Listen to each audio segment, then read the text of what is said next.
Hello friends, welcome back to our world. कैसे हो आप सब लोग? मैं उम्मीद करती हूँ कि आप सब लोग बिल्कुल खुश होंगे, हेल्दी होंगे। सो गाइस, आज का वीडियो एक इन्फॉर्मेटिव वीडियो है उन लोगों के लिए जो लोग जर्मनी मूव कर रहे हैं। तो इस वीडियो में मैंने आप लोगों को बताया है कि जब आप लोग जर्मनी लैंड करते हैं तो ऐसी कौन सी चीज़ें हैं जो आपको आते से यहाँ पे फ़ौरन करनी होगी। अगर आप ये वीडियो जो है वो देख कर आएंगे तो आपके लिए बहुत ईजी हो जाएगा यहाँ पर आके रहना। और आपको पहले से पता होगा कि जब आप जर्मनी आ जाओ तो आपको क्या क्या चीज़ें हैं जो फ़ौरन करनी होंगी। सो गाइस, इस वीडियो में मैं आपको एक चेकलिस्ट बताऊंगी पूरी कि आप जब यहाँ पे मूव कर जाओगे तो आपको क्या क्या चीज़ें हैं जो आपको करनी होंगी। तो आपके लिए बहुत ईजी हो जाएगा अगर आप इस वीडियो को देख के जर्मनी आओगे तो चलिए फ्रेंड्स, वीडियो को शुरू करते हैं और वीडियो को एंड तक देखिएगा। और प्लीज़ जो है स्लाइड्स पर रिलाय मत करिएगा, क्योंकि ऐसी बहुत सी चीज़ें हैं जो मैंने आपको वर्बली बताई है, स्लाइड्स में नहीं लिखी है। तो वीडियो को एंड तक देखिए और पूरा देखिए। चलिए शुरू करते हैं। I'll be your anything if you be the one to take me home. 'Cause right now everything makes me. तो हमारी चेकलिस्ट में है सबसे पहले फ़्लाइट अराइवल।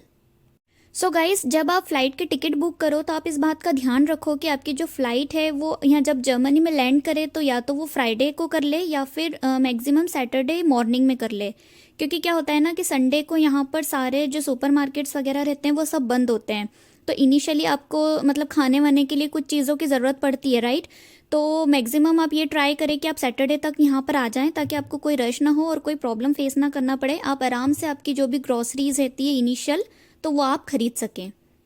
अब गाइज, इन केस अगर आप फ्राइडे सैटरडे लैंड नहीं कर पाए, आप संडे को ही आए, तो आप क्या करो कि जो पेट्रोल पंप्स वगैरह होते हैं वहाँ पे आप चेक करो, वहाँ पे छोटे मोटे शॉप ओपन होते हैं। तो वहाँ पे आपको इनिशियल जो यूटिलिटी के सामान होंगे, लाइक दूध है, ब्रेड है, तो ये सब आपको वहाँ पे मिल जाएगा। हाँ, थोड़ा कॉस्टली मिलेगा, लेकिन अब क्या कुछ नहीं कर सकते ना, इमरजेंसी में आप वहाँ पे चेक कर सकते हो। तो मेरा रिकमेंडेशन तो यही है कि आप कुछ इस तरीके से अपने फ़्लाइट का अरेंजमेंट करें। हमारी चेकलिस्ट में है second point, transport from airport. तो भाई, अब आप जर्मनी लैंड कर चुके हैं, अब क्या? अब आप सोच रहे होंगे कि भाई लैंड तो कर गए, अब हमारे डेस्टिनेशन तक कैसे पहुंचेंगे। तो अगर आप लकी हो कि आप जिस कंपनी के थ्रू आ रहे हैं वो एम्प्लॉयर अगर आपको टैक्सी प्रोवाइड करा रहा है तो बहुत बढ़िया है, क्योंकि आपको कुछ देखना नहीं है, बस टैक्सी आ जाएगी, आपको बैठना है और अपने डेस्टिनेशन तक पहुंच जाना है। लेकिन इन केस अगर आपको टैक्सी प्रोवाइड नहीं है, आपको खुद से जो है अपने डेस्टिनेशन तक पहुंचना है, तो अब आप कैसे करोगे? तो गाइस, इसमें दो पॉइंट्स हैं। जैसे अगर आपके पास लगेज ज़्यादा है तो आप टैक्सी कर लो, तो टैक्सी में आपको अराउंड 50 to 100 यूरोज़ लग जाएंगे। और अगर आपका लगेज इतना है कि आप उसको कैरी कर सकते हो या उसको मैनेज कर सकते हो, तो मेरा रिकमेंडेशन है कि आप जो है पब्लिक ट्रांसपोर्ट लो, क्योंकि वो आपको जो है टैक्सी से कई गुना सस्ता पड़ेगा।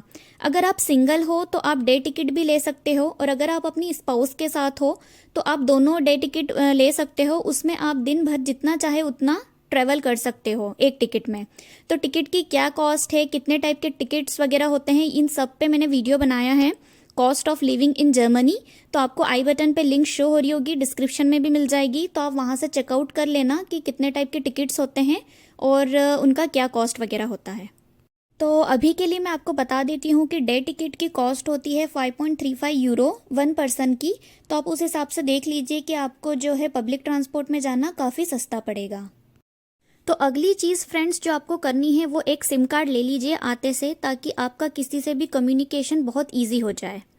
तो फ्रेंड्स, मैं रिकमेंड करूंगी कि यहाँ पे लिबारा करके एक कंपनी है, तो आप चाहें तो शॉप पर भी जाके ले सकते हैं, लिबारा के सेंटर्स बने हुए हैं यहाँ पे।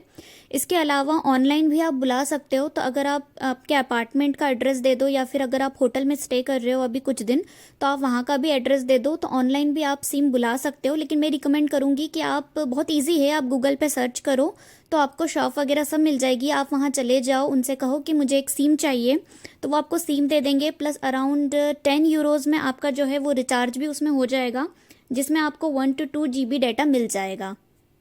हमारी चेकलिस्ट में नेक्स्ट आता है start searching apartment. So friends, ये बहुत ज़रूरी है। मैं आपको रिकमेंड करूँगी कि आप ये चीज़ इंडिया से ही सर्च करना शुरू कर दो। और अगर आप होटल में स्टे कर रहे हो तो जितनी जल्दी हो सके आप अपार्टमेंट जो है सर्च करना शुरू कर दो, क्योंकि अपार्टमेंट सर्च यहाँ पे बहुत ही टायरिंग प्रोसेस है और इसमें बहुत टाइम जाता है। और लिटरली बिलीव मी, इतनी आसानी से यहाँ पे अपार्टमेंट नहीं मिलते, बहुत मुश्किल से मिलते हैं। तो आप जल्द से जल्द ये चीज़ कर लो। अगर आप इंडिया में हो तो बहुत सारे ऑनलाइन भी वेबसाइट्स वगैरह हैं जिससे आप सर्च कर सकते हो। इसके अलावा अगर आपके कोई रिलेटिव है, कोई फ्रेंड है, तो आप उनको बोलो कि जब तक आप यहाँ पे लैंड करोगे तब तक आपके लिए अपार्टमेंट वगैरह सर्च करके रखें। अब इसके बाद एक बार आपको अपार्टमेंट मिल गया, अब अपार्टमेंट में आपको क्या क्या चीज़ें करनी है कि सबसे पहले आप नेट कनेक्शन चेक कर लो कि नेट प्रॉपर वर्क कर रहा है या नहीं कर रहा, क्योंकि आपकी सारी चीज़ें जो है वो नेट से ही रिलेटेड है। नेट के बिना तो आजकल कुछ होता ही नहीं, राइट। तो आप नेट का कनेक्शन चेक करो, प्लस उनसे जो है पासवर्ड भी ले लो आपके ऑनर से नेट का। इसके बाद फ्रेंड्स आपको जो चीज़ करनी है वो है अपने नाम की स्लिप बना के आपको बाहर जो लेटर बॉक्स है उसके ऊपर चिपकानी है। आपके और आपके स्पाउस दोनों का नाम उसमें होना चाहिए, क्योंकि यहाँ पर क्या होता है कि सारी चीज़ें लेटर के थ्रू होती हैं, जो कि मैं अपने कई वीडियोज़ में मैं आपको बता चुकी हूँ पहले भी कि जर्मनी में मैक्सिमम काम जो है वो लेटर के थ्रू होता है।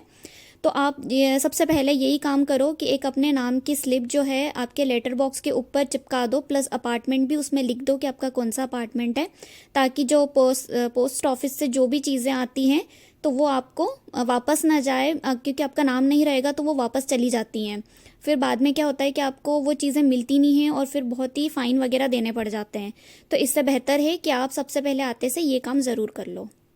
ये चीज़ आप आपके ऑनर को भी बोल दीजिएगा कि आपके नाम की वहाँ पे स्लिप वो खुद ही लगा देते हैं, लेकिन उसमें थोड़ा टाइम लगता है। तो जब तक वो काम हो रहा है उनके थ्रू आप खुद अपना एक स्लिप वहाँ पे चिपका दीजिए।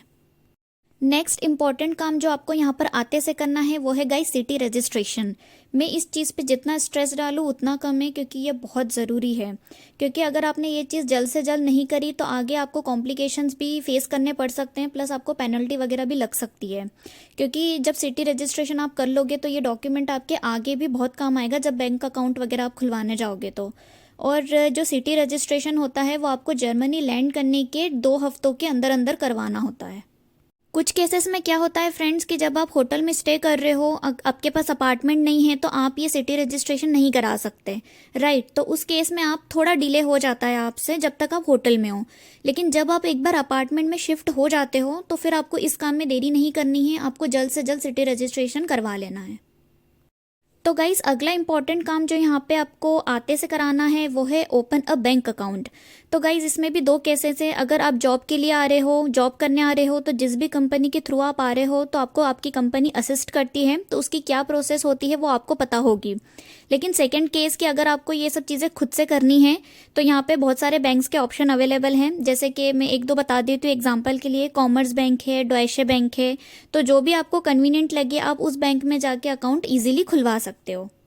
और अगर हम डॉक्यूमेंट्स की बात करें तो डॉक्यूमेंट्स में आपका लगेगा सिटी रजिस्ट्रेशन, जो कि मैंने आपको बताया कि बहुत इंपॉर्टेंट है, आते से वो चीज़ करवा लो। इसके बाद आपका वही पासपोर्ट लगेगा और मे भी हो सकता है कि रेंट एग्रीमेंट वगैरह लगे। अब बात करते हैं स्टूडेंट्स की।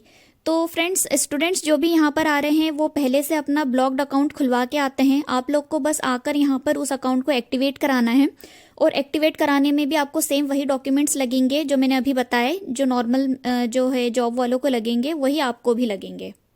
इसके अलावा स्टूडेंट्स को एक ट्रांसफ़र डॉक्यूमेंट भी मिलता है जो आपको आपकी कंट्री से मिलेगा, उसको यहाँ पर आपको यूज़ करके अपने अकाउंट को एक्टिवेट करवाना होता है। अगला पॉइंट हमारे स्टूडेंट्स के लिए है। तो फ्रेंड्स जब आप यहाँ पर आ जाओ तो जितनी जल्दी हो सके अपनी यूनिवर्सिटी में अपना एनरोलमेंट करा दो। प्लस कुछ यूनिवर्सिटी में एनरोलमेंट का फॉर्म भी मिलता है, तो आप वो सारी प्रोसेस जाके समझ सकते हैं। इसके अलावा आप फीस सबमिट कर दो, और जो भी प्रोसेस है वो वहाँ आप जाकर जल्द से जल्द समझ लो। सो फ्रेंड्स अगला बहुत इंपॉर्टेंट काम जो यहाँ आपको आते से करना है वो है हेल्थ इंश्योरेंस लेना।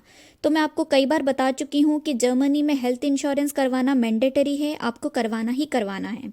फर्स्ट केस लेते हैं। अगर आप वर्किंग हो और आपकी जो स्पाउस है वो नॉन वर्किंग है, और अगर आपके बच्चे 18 या 18 से कम हैं, तो आपके हेल्थ इंश्योरेंस में आपके स्पाउस प्लस आपके बच्चे कवर्ड होंगे।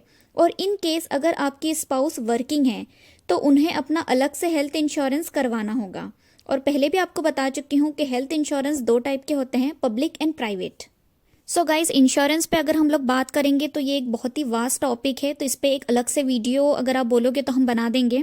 इसके अलावा एक चीज़ यहाँ पर जानने की है जो अभी ज़रूरी है कि एक बार अगर आपने आपका प्राइवेट हेल्थ इंश्योरेंस ले लिया तो आप फिर पब्लिक पे स्विच नहीं कर सकते हो, इस बात का आप ध्यान रखिएगा। अगली चीज़ जो आपको यहाँ पर आते से करनी है फ्रेंड्स वो है ट्रांसपोर्ट पास ले लीजिए अपना, क्योंकि आप ऑफिस तो रोज़ जाओगे है ना, तो रोज़ रोज़ अगर आप टिकट खरीदोगे तो वो आपको बहुत कॉस्टली पड़ेगा।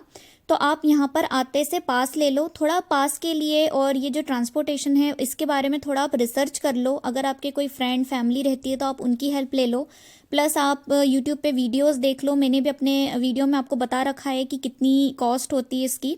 तो यहाँ पर जो है मंथली भी होता है, 6 मंथली होता है, ईयरली होता है। तो आप अपने जो है सहूलियत के हिसाब से कोई सा भी पास जो है सिलेक्ट कर सकते हो।